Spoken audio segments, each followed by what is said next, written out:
ஆனால் திராவிட முன்னேற்ற கழகத்தினுடைய ஆட்சி 4 ஆண்டுகளாக நடந்து கொண்டிருக்கிறது.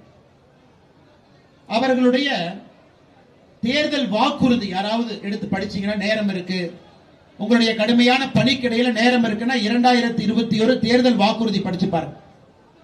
நாங்க ஆட்சிக்கு வந்தோம்னா ஒரு ஆண்டு இந்து கோயிலை புனரமைப்பதற்காக ஆண்டுக்கு 1000 கோடி ரூபாய் ஒதுக்குவோம் அப்படின்னு தேர்தல் வாக்குறுதி.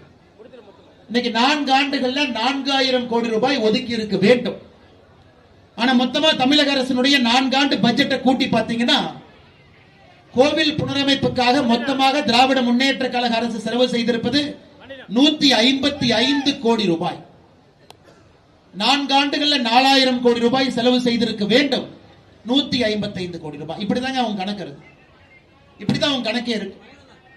கும்பாபிஷேகம் யாரோ நடத்துவாங்க, யாரோ கோயிலுக்கு வெள்ளை அடிப்பாங்க, பாலால யாரோ பண்ணுவாங்க, யாரோ ஐயரு சாமி வந்து யாரோ பூஜை பண்ணுவாங்க.